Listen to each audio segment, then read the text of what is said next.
Donald Trump just accepted this flying brothel from the Qatar royal family, and everyone is in an uproar. I don't know why. How is this any different from Trump's Jeffrey Epstein excursions? Except maybe there's a little more gold in the interior. I mean, the surprising thing about this gift is that it comes after Trump criticized Qatar. The nation of Qatar, unfortunately, has historically been a funder of terrorism at a very high level. And in the wake of that conference, nations came together and spoke to me about confronting Qatar over its behavior.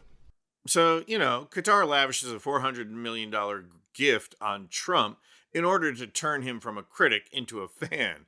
It's not like that's illegal or anything. Just ask Pam Bondi, who sees no violation of the Emoluments Clause of the Constitution with this gift. No, the surprising thing about it is the virtual chorus of right-wing social media hosts calling out Trump on it.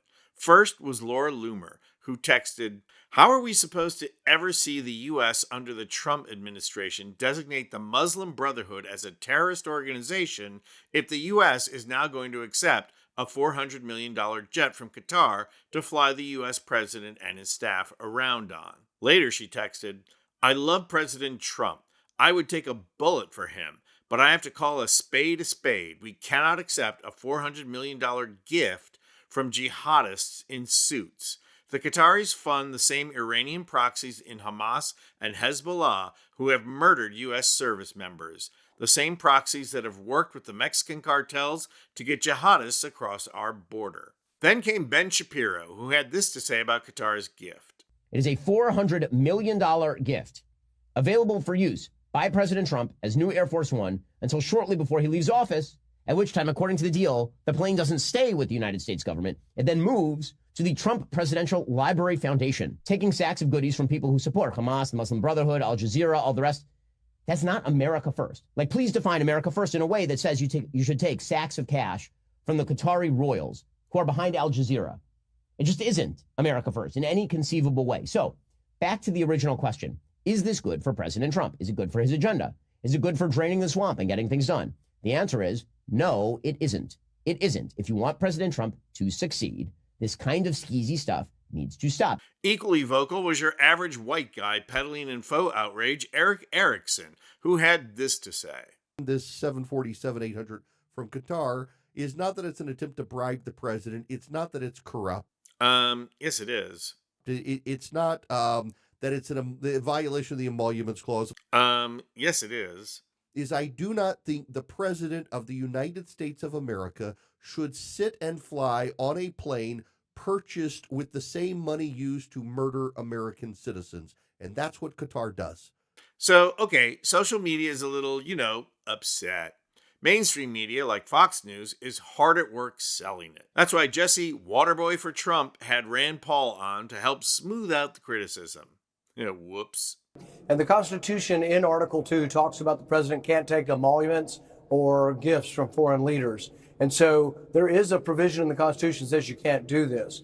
And so the question is, can you do it if it's only for official purposes? If it came to someone in Congress, they can vote and the Ethics Committee can look at it. With his, there will have to be some kind of adjudication. This has never been done, and it's not like a ride on the plane. We're talking about the entire $400 million plane. I think it's not worth the appearance of impropriety. Whether it's improper or not, I don't think it's worth it. The other problem with Qatar is, I've spent time trying not to sell weapons to Qatar because they have human rights violations of their people. Many of their people are prevented from participating in the government, and some of the minority religious folks in Qatar are treated poorly. And so I really haven't been a big fan, and I wonder if our ability to judge their human rights record would be clouded by the fact of this large gift. So I wouldn't take it. That's just me. I don't think it's a good idea. If Qatar does give it to him, and he says, "Hey, Rand, you want to hop on the jet down to Palm Beach?" You'll say no? Yeah. I've always wanted to ride on the Emiratis jet, where you have a shower and a bathtub and all that stuff. Me too. And a bar and a dance floor. But I've never been able to fork over the 20 grand, I think, each way.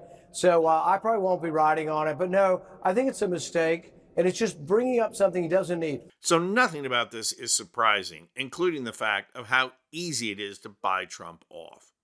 What all these comments make clear is that this patently illegal and unconstitutional bribe is nothing less than a litmus test for Republicans.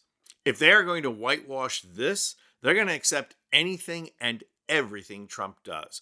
And it proves one thing: there is no Republican Party anymore. It's been replaced by MAGA, and the goal is dictatorship. As long as they personally can stay in power, they don't care. I'm Anthony Vincent Gallo for Occupy Democrats.